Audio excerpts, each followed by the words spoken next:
Did I read this? He did. All right, yeah, August 13, 2024, Forest Grove School District Board of Directors meeting is called to order at 5:30 p.m. Roll call of board members present. Val? Here. Brad? Here. Mark? Here. Steve? Here. And I am here. All right, we can, let's rise for the flag salute. We'll be back with the president. I pledge allegiance to the flag of the United States of America, to the republic which stands one nation under God, indivisible, with liberty and justice for all. All right, so we'll start tonight with introductions of audience and staff. Should we start down by Chappie tonight? We want to go up to the room? We don't do that, but then. First, and then we'll go around. Happy Bonson, Secretary. Also. Mark Hughes, Facilities Manager. Kim Chair, Director of Student Services. Maria Cunyon, Technology Manager. Doug Thompson, Athletic Director. Sarah Field, parent. Lisa Buccatina, parent. Eileen Flip, business. Duro Lomeli, teacher, teaching and learning. David Warren, communication. All right. We'll ask for approval of tonight's agenda. I move that we approve tonight's agenda as presented. Second. All in favor? Aye. Aye. And number 4, correspondence and celebrations. Thank you, Scott. I don't have anything, guys. I'm just happy to be here.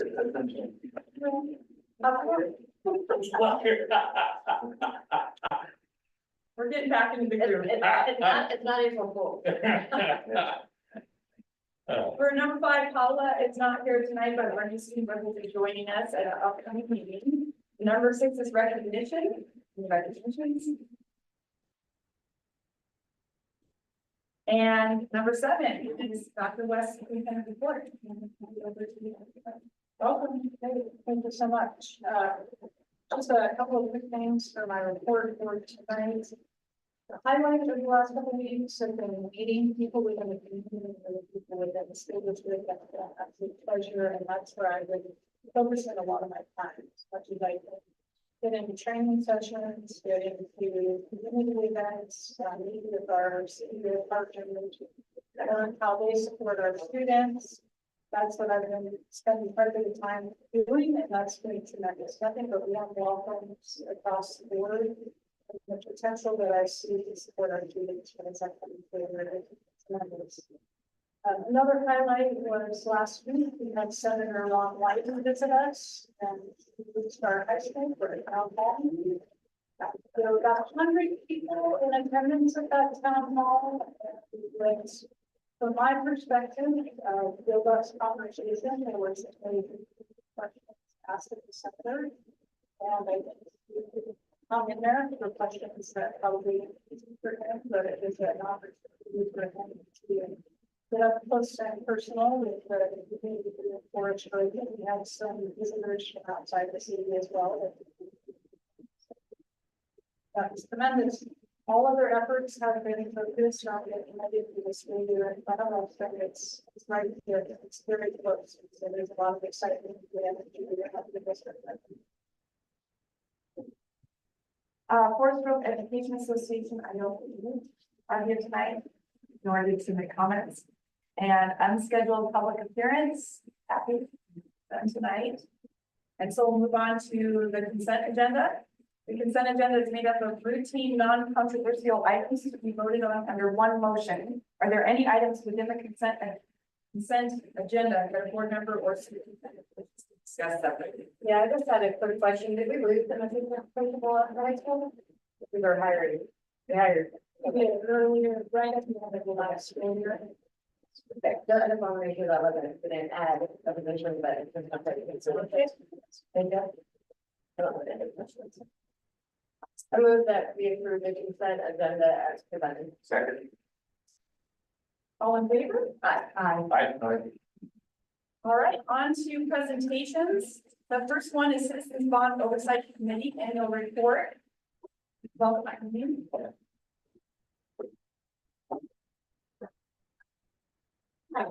So tonight, Chris Mejia is unfortunately not able to be here to present the report, so I'll go ahead and give a few highlights of what is in this annual report for you. We do have 2 board members that are on the bond oversight committee, Val and Kate, so you guys, if you want to add to, or please feel free to add any comments. The bond oversight committee is a requirement of our 2022 bond passage. And so the committee has to meet 4 times a year to review our bond progress. And it's really about, are we meeting our community commitments for the bond? Are we maintaining on track for schedule? And are we on budget?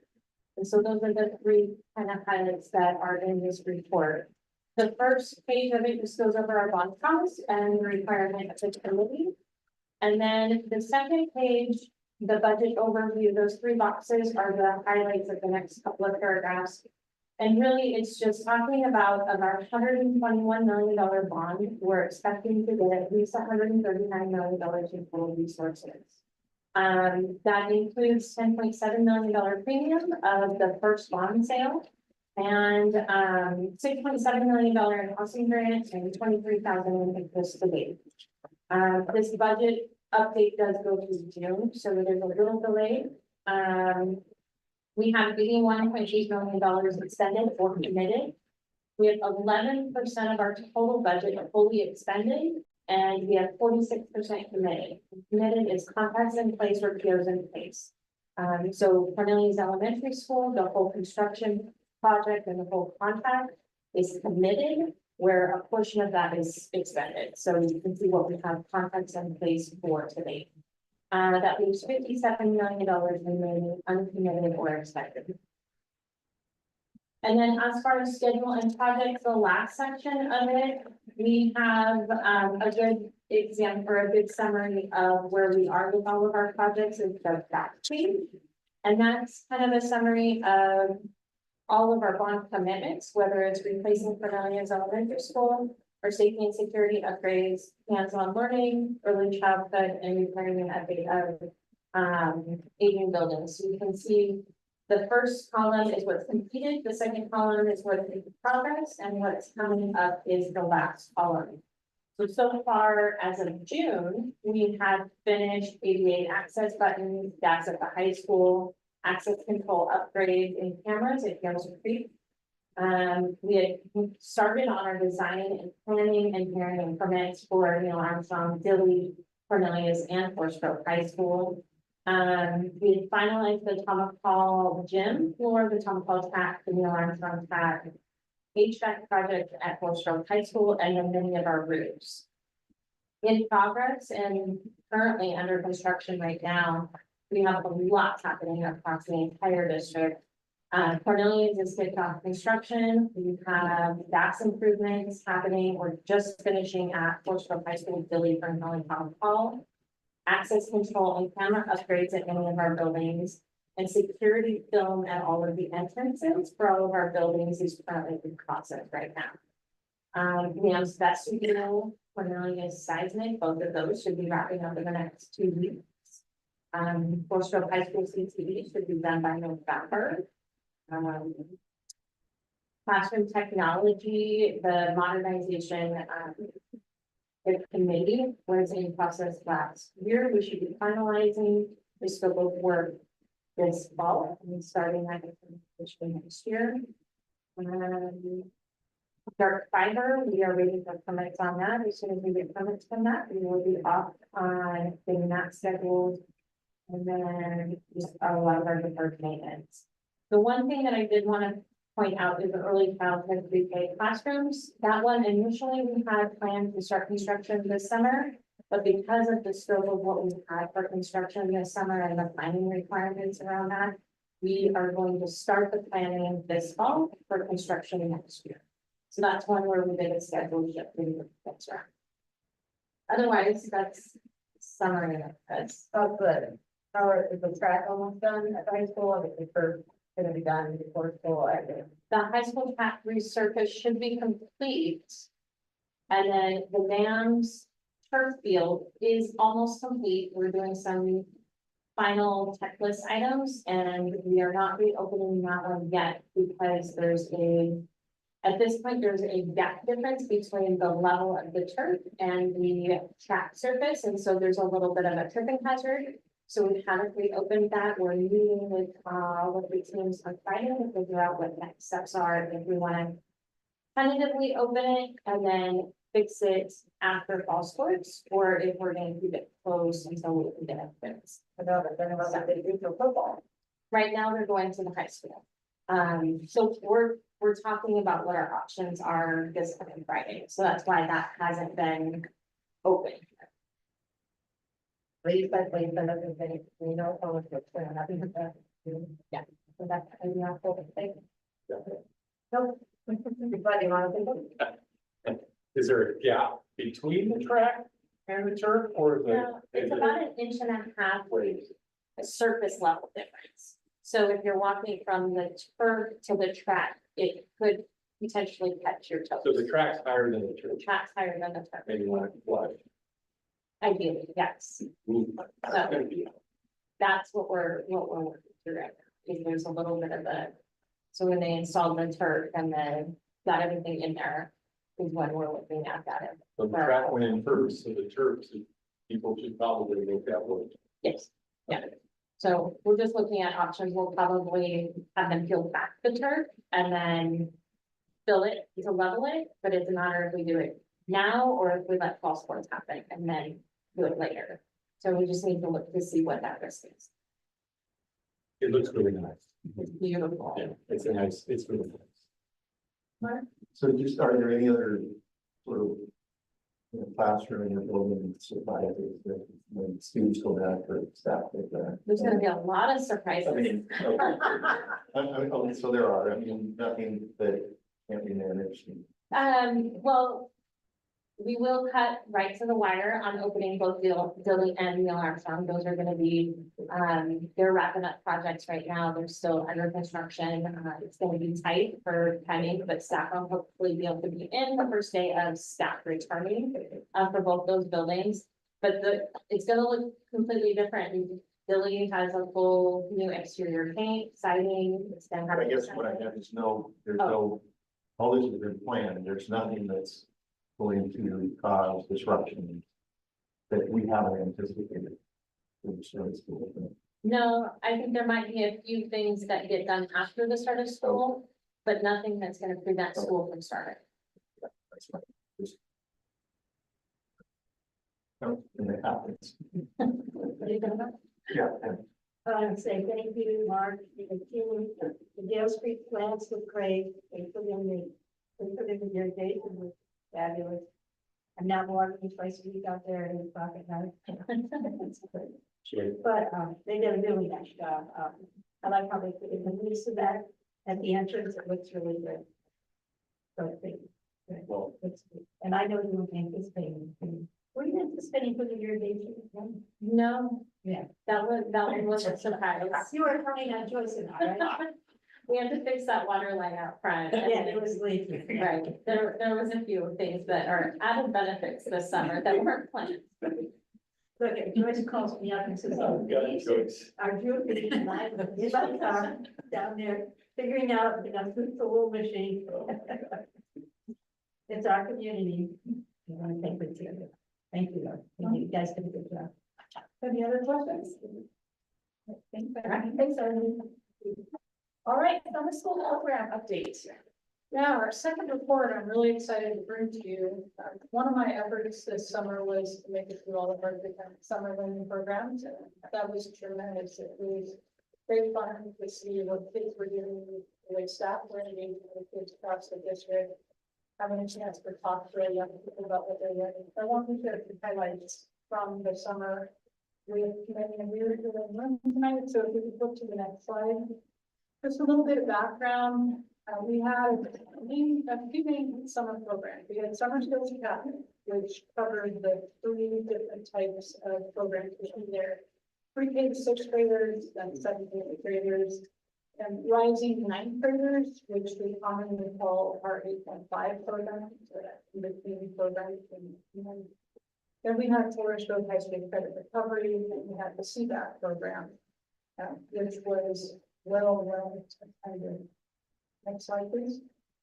The effects from summer learning, you see this, the subtype in there is funding from the Department of Education. Just as a reminder, for this summer, not all school districts received summer funding. The Department of Education didn't receive the full $50 million that they requested from the legislature. They received about $30 million, so they had to make choices. We were fortunate that our district did receive summer funding. So the way that we used that funding was to add one additional teacher at each grade level, allowing for additional students to participate. We added a STEM Academy at Tom McCall for rising 5th and 6th grade students. That was completely new for this summer. We added student mentors at the high school level within our credit recovery program. I had an opportunity to see the student mentors at work at the high school, and it was wonderful to see them side by side with their peer groups, helping them work through the credits that they needed to recover this summer. And then we have partnerships with the Forest Grove Parks and Rec Department that allowed us to operate interest opportunities for all summer learning purposes. So next slide, please. Our pre-K through 6th grade summer skills academy. This is so much fun.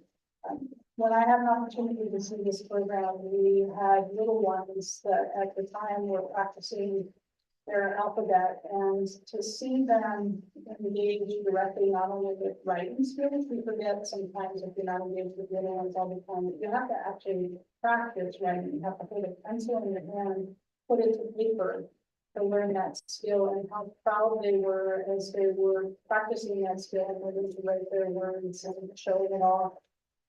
That was great fun to see and to sit with them through that practice. About 420 students participated throughout our pre-K-6 programs. There were 37 pre-K students, 267 K-4 students, and 116 5th and 6th grade students. Throughout their day, a typical schedule was an hour of math instruction, an hour of literacy instruction. We had 30 minutes of English language development instruction. Many of these participants were students learning English as a second language, so we embedded that in the programming. And then we made sure to have 30 minutes of music and art in addition to time for direct social, emotional, and behavioral health instruction. So that was a typical day in pre-K-6. In our 7th and 8th grades, this program was open to any 7th and 8th grade student that wanted to attend. The mornings in this program were focused on academics, and then the afternoon was focused on leadership skills. So a little bit different model than we had in our pre-K-6. Our partnership with the Park and Rec Department means that we have at least one fun activity for kids to participate in every single week. One of the activities, one of the last activities that they participated in is they went to a show locally with the Bird Band. And this was one of our local residents who asked parents to talk, and they were able to spend some time with him and learn about how he gets there with birds, and apparently had to train parents to talk. But the kids loved it. So that was great. One thing that Principal Kelly shared with us is that she was really just blown away by how well the data students were with the program, the kindness that they demonstrated to each other as they were learning leadership skills and really practicing what that looked like with their peer group. But she was really proud of her kids and proud of what they accomplished throughout the program. Our high school students, if we could advance to that, and our rising 9th graders coming in, these were 71 students who regularly attended, who built skills in math and English in preparation for 9th grade. That transition to 9th grade is sometimes a little bumpy for students, and we know from research and from data within our state that 9th grade year is pivotal to student success. There is a direct correlation between the number of credits that students earn in the ninth grade and their trajectory towards graduation. So being able to work with more than 70 students to shore up the skill sets that they need in those critical core areas of math and English is really important for the students. I participated in activities where they practice skills that they had already learned in eighth grade and reinforce those and then build on those to bridge what they'll be practicing then in ninth grade. In addition to that, though, and as helpful, the teachers in the 8.5 program spent time with the students, helping them understand here's what the credit is and why it matters that you earn it. Here's how you navigate the high school. Here's who you talk to if you run into problems. These are the individuals where you support them. Those introductions to the high school program in its entirety is sometimes what makes the difference for a young person and whether or not they can graduate. So that was tremendous to see. Then our high schoolers that needed to earn credits back. Sorry, I skipped ahead. This is our STEM Academy. So we're a little bit out of order here, but I'll go backwards. Our STEM Academy, this was our rising 5th and 6th grade students. We had about 100 students participating in this program. And as I said in the introduction, our STEM Academy was brand new this year. We were only able to do this because of the grant that we received from the Department of Education. The STEM Academy was structured around 3 core programmatic areas. The BrickBot lab, which is robotics, or robotics, essentially BioQuest, and something called sport ecology. I had a chance to see all of these in practice. The robotics lab is exactly what you would expect if you see Lego robotics in action. Sport ecology was kids who were learning about sports in their body, but doing data science related to that. So for example, one of the activities I saw, the kids had to design Zumba lessons themselves, demonstrate their Zumba lesson, and then they took the heart rate, they took their breathing rate, they tracked their data, and they did that over a period of time so that they were practicing those data science skills. So it's really important that skills and having fun doing it in a content area that they enjoy. BioQuest was more focused on the environment, nutrition, science, but similarly, they did a lot of data science related to this. In addition to the math and science skills that students were practicing, they also had a period each year where they were focused on literacy and used the amplified curriculum, which I believe you're all familiar with, it's a recent adoption. But the amplified curriculum has lessons that align to what we were doing here in our STEM academies. So kids had a ton of fun with that. I was able to see this program 2 or 3 times during the summer, and every time I went in there, kids were fully engaged. They didn't even know I was in the room, and that is the best case scenario in any classroom. Okay, now I think we're moving to the high school. We're not. We are working on CDAP here. So many of you know CDAP. Brad certainly knows this inside and outside. This is my first introduction to CDAP this summer. And I am impressed. The first day that I went, we were outside Joseph Gale and 100 kids, 152, and I went with Kim. She was kind enough to give me a tour. It was packed. And as a unified program, we had students from all different ability levels out in front of Joseph Gale as they were waiting for the program to start. And what was most impressive is it was nearly impossible to tell which of the students were receiving special education services and which weren't. They were just intermixed and having fun with each other and talking to each other. And that was tremendous to see in this new district that I'm so grateful to be a part of. We were able to go inside Joseph Gale that day, and I spent a little bit of time talking with a couple of kids and a couple of teachers. And every single individual that I talked to really just expressed how much fun they were having in the program. The ESY classroom we went into, did I get that correct? Okay, the ESY classroom that we went into, I was able to spend some time talking to the teacher about how she was using the summertime to ensure that students didn't lose skills and that they were able to bridge that extended period of time between the last day of the regular school year and the first day of the new school year. And what impressed upon me and the different conversations that I had is that the adult commitment to the young people in this district is consistent and solid. And the young people had great experiences. They were able to find enrichment during the summertime that is really meaningful for a lot of these young people. So it's a tremendous program. I want to pause here. This is the program. Would you like to add anything to this before I finally move on to the district? You did a great job. Tired. 34th year. Wow. Yeah, it's been a while. Yeah, it's well established and that's very clear. It was smoothly run. No hiccups at all that I saw.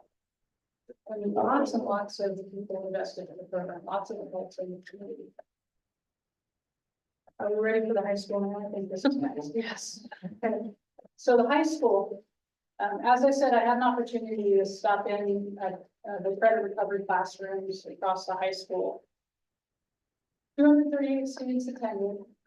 71 more classes were completed this summer than last summer. Just for reference, one class equals 0.5 credits. What that means is over the course of this past summer, students recovered about 190 credits. So that's tremendous. Those extra credits mean that several students can start the school year without having to repeat classes and they're back on track in many cases. And for 2 of our students, it means that they were able to graduate this summer, which we're very glad for them that they were able to do so. These credit recovery programs are really important for our young people. For some of them, it helps them cross the stage. That's a common expression I'm sure you've heard. And as important for many of them, it gets them back on track and makes it more likely that they'll graduate. So overall, our summer programs over the course of the last couple of months, in my opinion, have done tremendous things for kids. I've seen summer programs in a lot of different districts, and kids benefit when they can participate in summer and academic learning and enrichment activities. And the programs designed by the team that you see sitting out there certainly created the conditions for the young people in Forestburg to do that this summer, and I wanted to highlight that for you. What questions can you answer for me?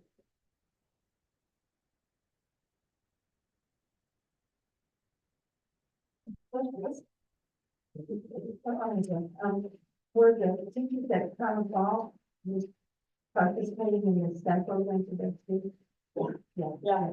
The Lego robotics class, for example, that I went into that classroom twice during the summertime at the program training, and both times the teacher there was key. So one time he was providing direct instruction, the kids knew how to program their little robots, but also supporting them in that, so demonstrating and then helping.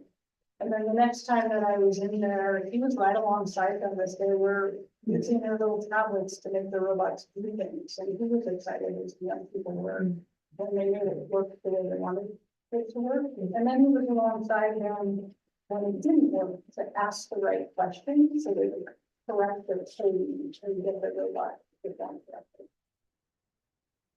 Thank you. You're welcome. Okay, I will say I have a son who went through CBAP, and one of the things that's hard to quantify is the impact that those programs and our school programs have on families, and how much it allowed our family personally to be able to participate back in our community and know that there was somewhere there where our kid could be where he would be loved and receive an education in the summer and all throughout the year.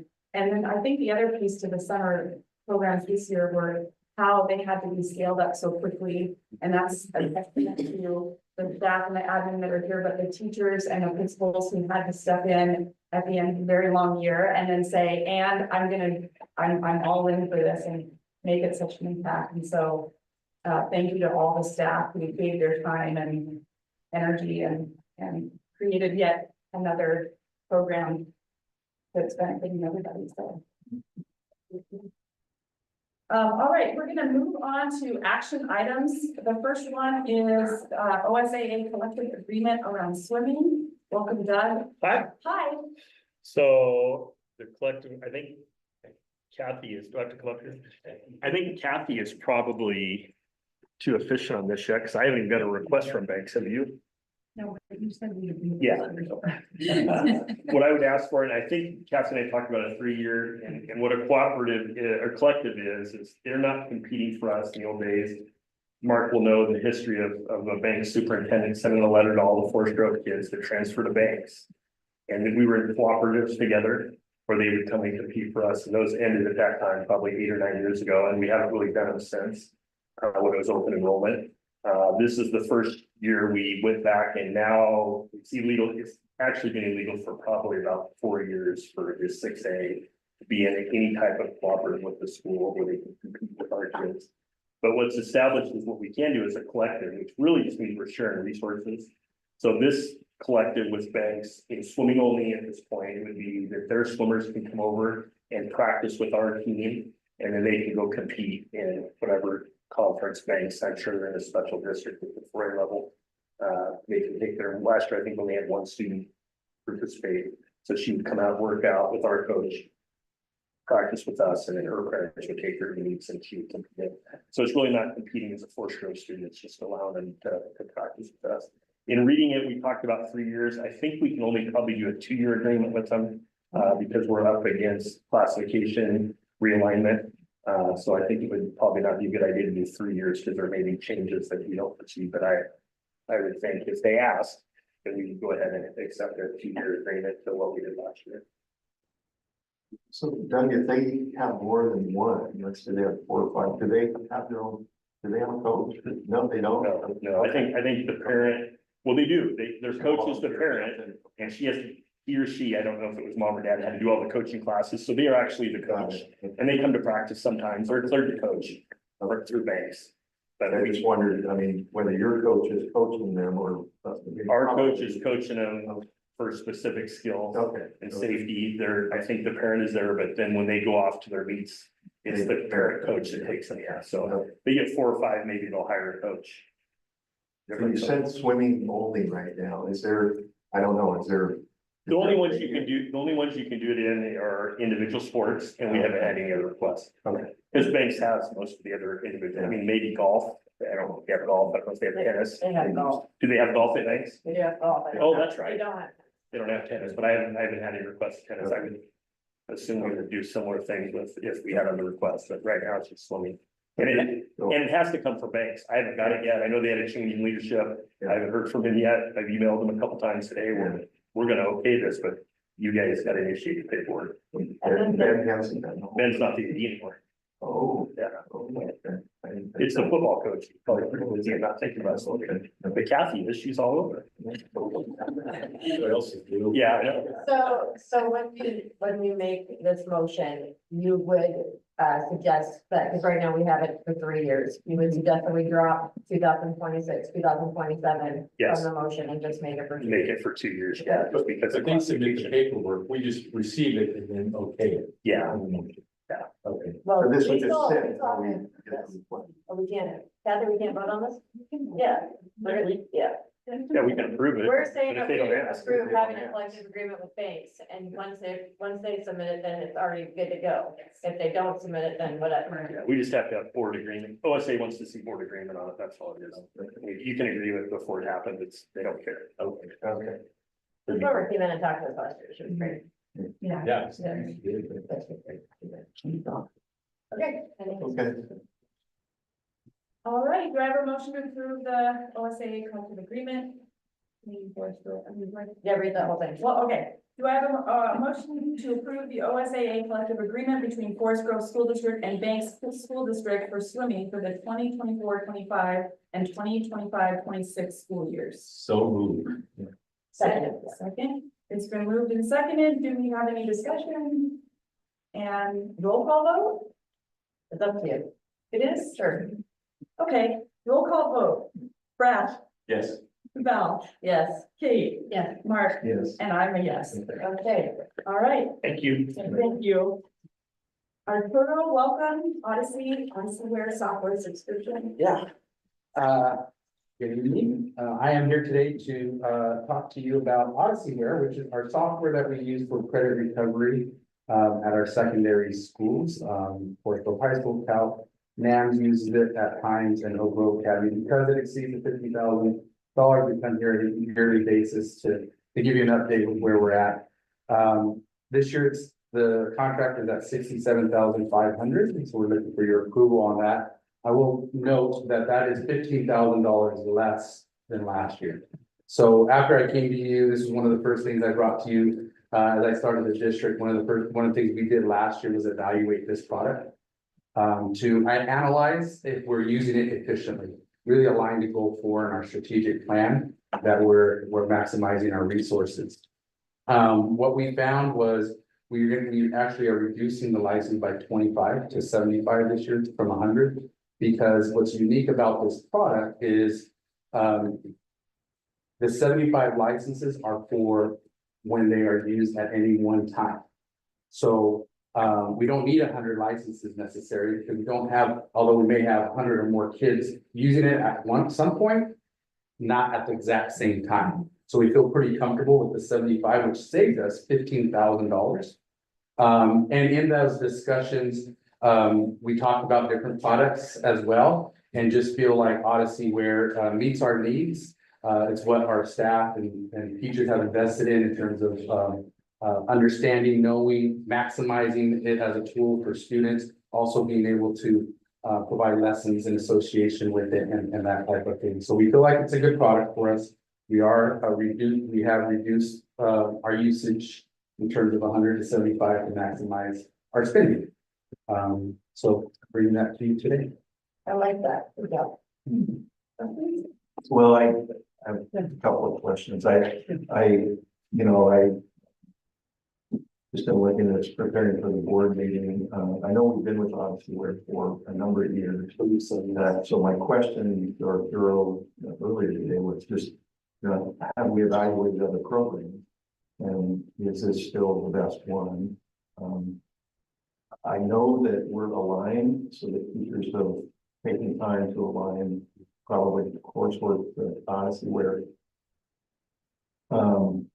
Is that your feeling? Yeah, Okay. I met with administrators and teachers last year that were using it, and they didn't want to, right? As we talked about, is this the right tool? And if so, are we using it to the full capacity? Are we overspending, underspending? That's what came of it, was feeling like this is the right tool. Yeah, we should probably look at if we're overspending, which we were. So it was a comfort level with Odysseyware. And feeling like I think some of the feedback that I received last year was that there's been a lot of invested into it and would hate to change now because we're finally using it across the different schools the way that we can.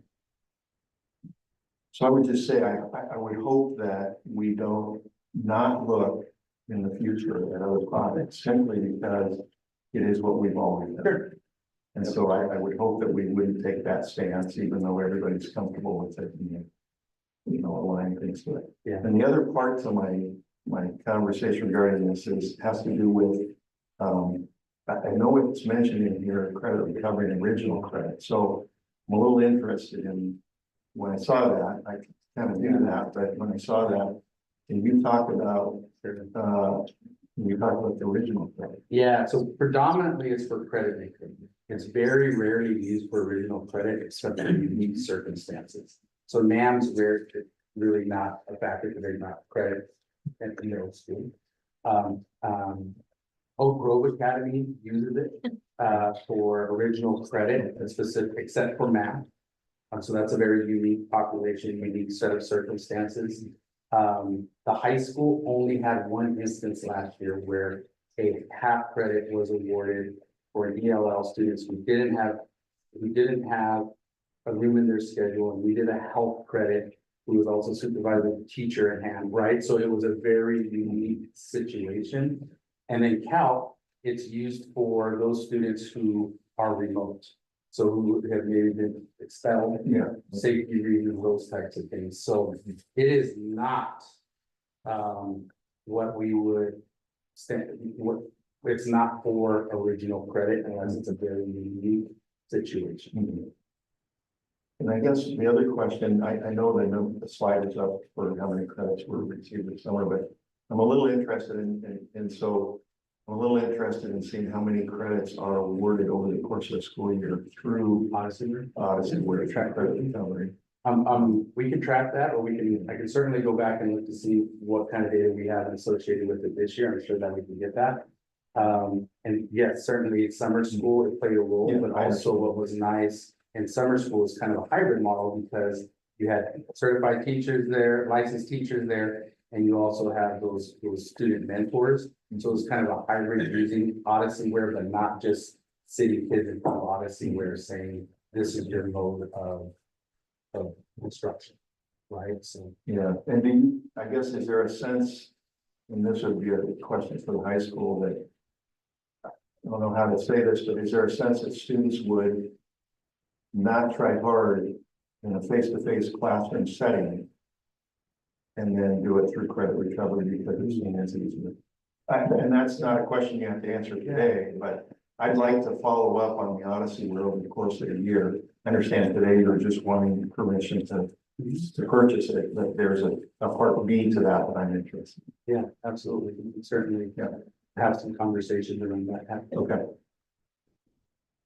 I have a couple of questions. How many students did you serve under the Odyssey last year? The total number of students, I don't know.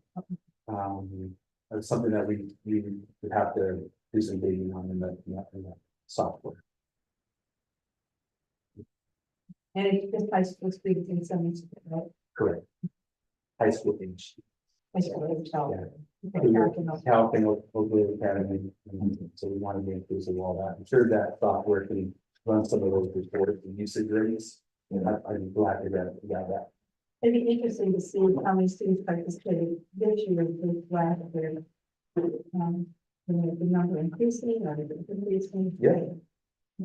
I also be helpful to couple that information with your next back, to couple that information with how exactly education use the software. When I was at the high school, they're giving me supporting credit recovery.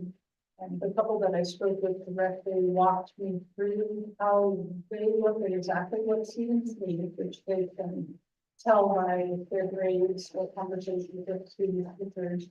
And then they are using honestly their students with exactly the standards that the students do not demonstrate proficiency in. So there's an active engagement process, as Phil mentioned, with the software and the teacher to make sure it's coupled with the students and maximize the opportunity to earn credit. So it might be interesting to bring some of that into the conversation or to show how it is used as a tool within this credit recovery process.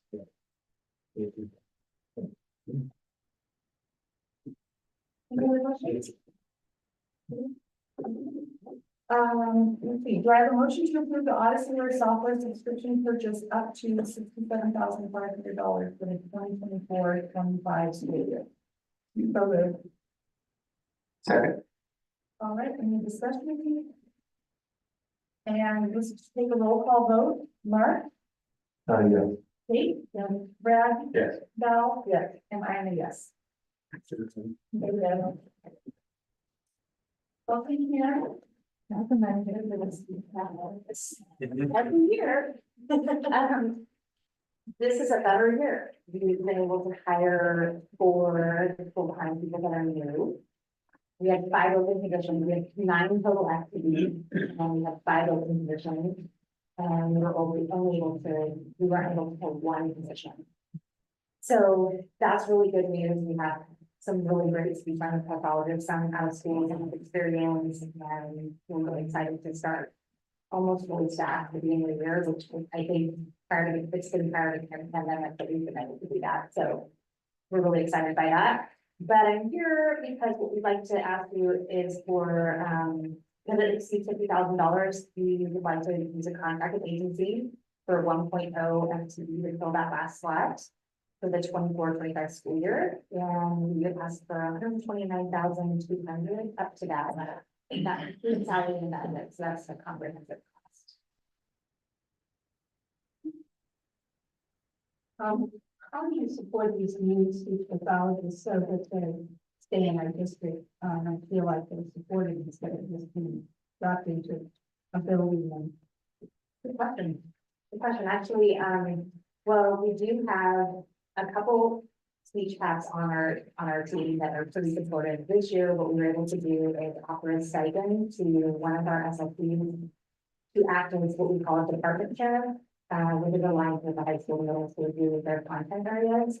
And so that person who's quite experienced and excited to do the work will provide clinical supervision for the staff that need clinical fees and also provide mentorship for the new SLPs. And so we felt like we worked with the teachers union to make that happen, and John and Neil helped us, and we feel like that's a good path forward to help us recruit and retain folks. And we'll see how it goes. We can report back to how it's fun. Yeah, I know that's been one of the concerns, you know, our places feel, but new people coming on and it's so hard to get speech pathologists. Yeah, we can mentor them somehow.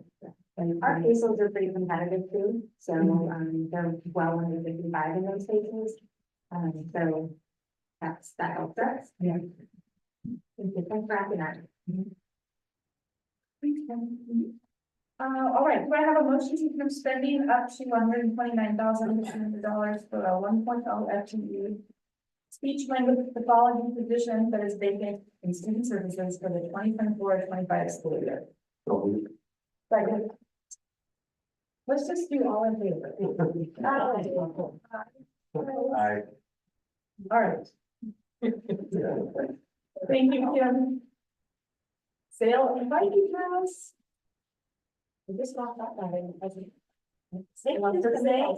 What they're getting to do. It's in the process of starting. So tonight, what we have for you is a recommendation for the sale of the Viking House, the 23-24 school year.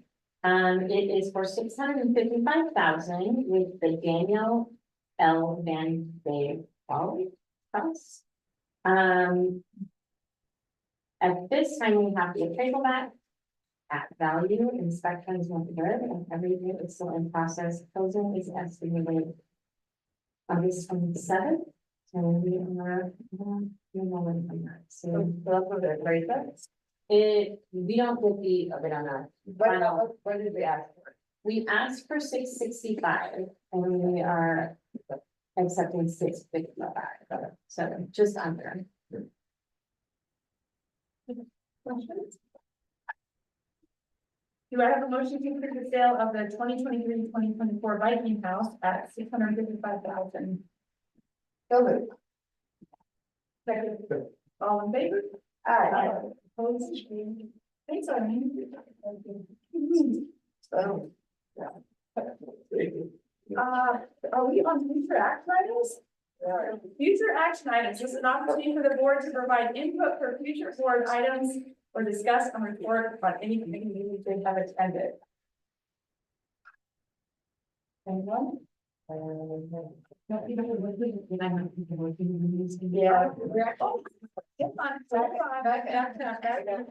agreement of the board goals.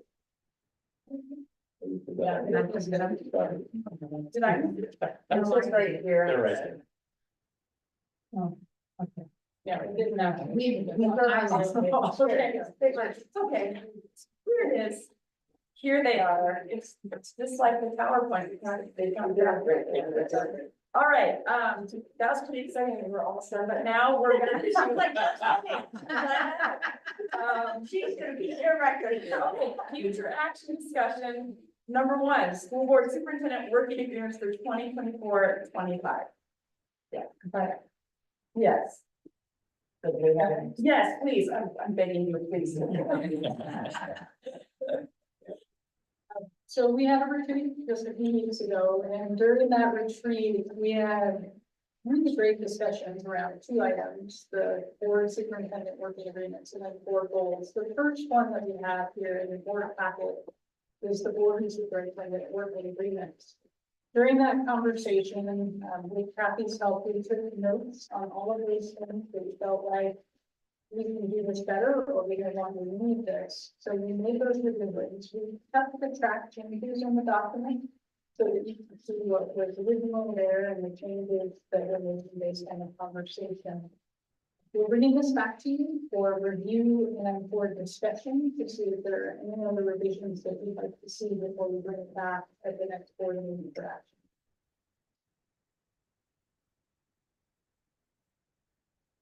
I don't see any changes, but I know we had quite a bit of conversation about the communication in the community there.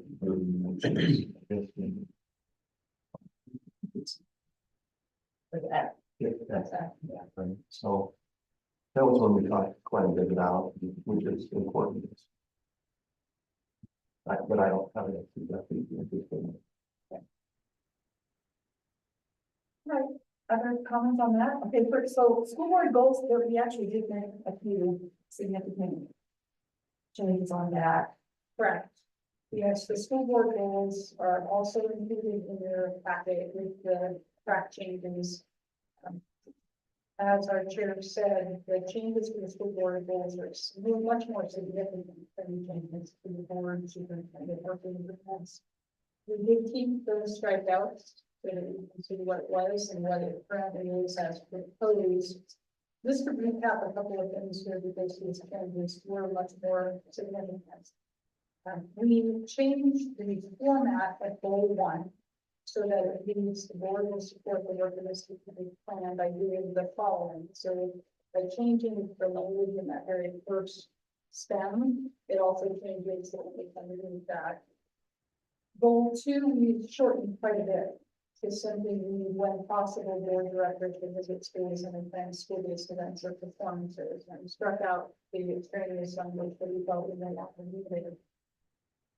Goal 3, we removed entirely and rolled one aspect of that into goal 4. So goal 4 means the board will continue to advocate for adequate and stable funding for K-12 schools they do the following. The one component from goal 3 that we rolled into goal 4 is that last bullet point there, where it says engage with elected officials at the local level for topics of mutual interest. So when our interests align, we will engage. And then for our conversation, we completely struck goal 5. So the board goals are much more pithy compared to what they were before, much more focused, but I think this accurately captures the conversation that we had. I agree. Mark, No. okay, all right. Okay. Future board discussion, any items on the already said, oh, well, Brad, anything you share? Right.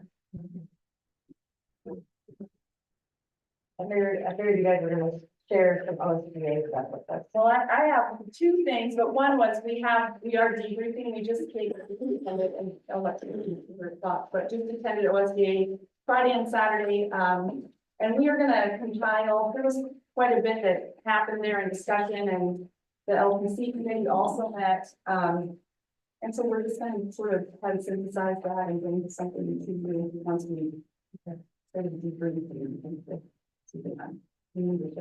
So what's the overall feeling of the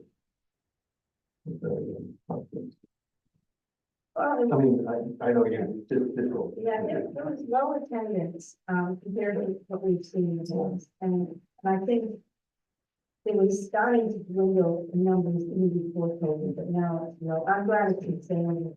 It's easier to get to. My disappointment is that they don't seem able to look at the future. I mean, we're just dealing with here now, this year and the biennium, and there's some really big, when you look at they talk about the amount of money that we may get, but, and we've also talked to Suzanne about this, is that, you know, we start out with reading and math, and then we keep adding and adding and adding, but there's not always dollars. What's the data that says we're getting the kids where we need to go? And we never really evaluate what we're doing, to see if it's effective or not. And so when I talk about, future things, that's, we're just gonna do what they're doing now, and, the Salem is not, the legislature's not gonna keep giving us money unless, it sounds like so much billions. But when you break it down, everybody has their little individual thing, but how is that really effective? So I didn't hear anybody talking about the future. I mean, we were talking about the here now and paying money and I really think that those are some big pieces of it has to happen because I think Arturo, when we were talking about cutting down to 75, slots, we're never evaluating if it's effective. The legislators always been. So that was my takeaway. There was some interesting people, they don't give you enough time to talk about it, and that was disappointing, and at lunchtime, you want to talk to people and they have a speaker, and, you're with different people, reading in your, ask about whatever you're passionate, or, what I ask. And, this does make advantage of it, every school district has librarian. So I was disappointed, and I'm going to make sure that I, write that in. I don't know if they're going to do something. Well, I mean, I think for me, I'll say two things. The Friday night was LPC, and what's happening at LPC, the governor has convened an accountability work group, which has superintendents, teachers, business leaders, community leaders. A survey was sent out, which we've sent out to school board and other stakeholders about that question that Kate's saying, the bigger question of legislators are asking, if we are going to give you even more money, how do we know it's working? Now, the summer programs presentation today was a great example with data that they've collected to be able to show someone to say this summer learning in our district did this for kids. And this, matches what we're trying to do. But like you mentioned, that summer learning money was spent differently everywhere. So the conversation at LPC Friday night actually was quite lively because we're trying to practice lobbying. What is that going to look like? And they're asking the school board members spend time in Salem with your legislators or at coffee, trying to show them personally how that's impacted our school district and our kids. And, all schools are doing that generally, but there's a lot of competition right now, especially around transportation dollars for that extra money. So even though the CSL, which is the current service level, has now been expanded and finally said, wow, schools do really need this money. Where is that money is the question. So legislators are saying, we understand you need this money, but what would you like us to take that from? And so again, it's then trying to look at the bigger picture of how do we have stable funding for school. So, but I would say it feels like it's moving towards a real conversation. Now, we've talked about it every year. We say the same thing every year as a state, but there was definitely a feeling of, is it time? Is there an opportunity for this state to begin to really look at what that accountability piece is for all districts, rural or urban districts that have funding and don't? What does an effective framework look like for good teaching, and what does effective teaching look like in the classrooms? And how will the state know if we are giving you this funding that your district is supporting these practices? So what are the indicators that all districts should be showing? We're all maybe showing something different at this point in time. And to Mark's point, and Mark actually provided feedback about just trying to analyze this locally. Again, answering the question for ourselves, what does rigor look like in the district when we're spending those dollars? What are we able to show that it is actually impacting kids? So there was a really big higher level, but that was just LPC Friday. Saturday, I would agree with Kate, the biggest value was the conversations. And we did have a chance to meet Washington County Roundtable, and it was Beaverton was there, Tiger was there, City View Charter School was there, Hillsborough, and then us. And we all did share, they asked board members, what are you hearing? And it won't be a a huge shocker, but one of the things that all the schools talked about was the special ed funding and services for kids. And we've heard that as boards and we've heard that in districts. That is in conjunction with Rep. Muron this summer, who brought up raising the cap this summer, even though we knew it wouldn't pass this summer, but she brought that to the floor to really elevate that conversation.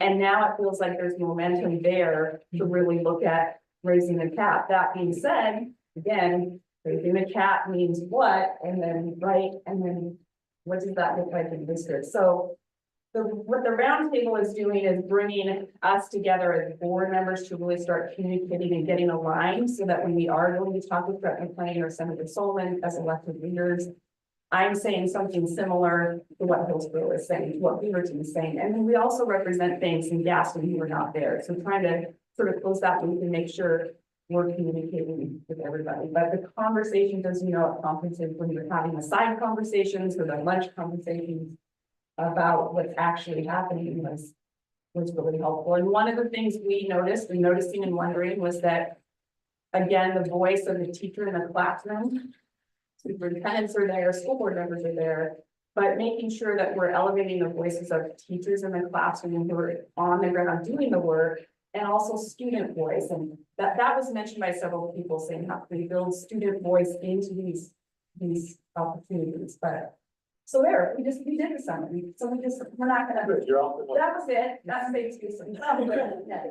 So there's one teacher from Portland, we really talked about. We talked about the portrait of the graduate, but what they're putting together is the portrait of the teacher and getting input from the students. You know, and so I thought that was a real feature. So I got his name and I told him we would be calling him. That sequence is great tools. Yeah, it was telling the teacher not only what kids are seeing, but what do we know are best practices for people. So, but I'm gonna say one more thing because now we're being shared. So the other piece that was affected on my notebook, but this is a great idea, I think, for what we might be able to do with the community, because they did a hot topics roundtable, and that was very effective because people could come. There were 20 different stations. You could go to the ones that you wanted to go to, and so we will debrief on those. But I went to the affinity groups, the LGBTQ. IAS plus group, the People of Color Caucus, and also the Rural Caucus, because I wanted to hear what those schools are saying, where the overlaps were. And again, the conversation, that's the OSBA level caucuses that kind of advise OSBA, which then advise policy. But we also had the conversation about the new equity, diversity, and knowing what that bill was that we were all creating. Some districts already had an existing one. Dave talked about this with us last year about what that's going to look like in our district, and really thinking about the makeup of that particular community to inform the board of needs. And so the OSBA is sort of asking the same thing of its communities and just kind of elevating those voices of how we make policy. So I thought that was really worthwhile. Get some connection from you there. Okay. The last thing, still going, is the vision. I'm going to advocate for our city council, our mayor and our city council, our wonderful city of Forest Grove, that is indeed also looking forward. Speaking of Kate, talking about vision, the vision survey, which maybe you see if you're on social media in the city. Have you seen? Has anyone in here taken it? Yeah. Oh, okay. So I brought English and Spanish, a little QR code. They are really trying hard to just get anyone additional to give feedback now. And so the more we can promote it, even if one person in this room did it today, it doesn't take very long. I did it. I think they're gonna have gift cards too, or you could be entered into a raffle and get a survey to win a gift card. Just saying, there's something you can get out of it. Okay, so there's one to take on the way out if you would like to do it, or if someone in your family do it, or all of you do it. You have to find it on the city website. And the city webpage. But who goes to the city webpage? I mean, we all go to the city webpage probably every day. I do it. This time, what's going on? All right. That's enough. Anything else? Well, Chris, you good job on your meeting. Good job. Okay, yeah, I would like to say they'll get smoother, but they seem to be always kind of about the same, but it's okay. It's all right. Oh, yeah. Just acknowledge that the Oregon, Yeah. English language learner. Oh.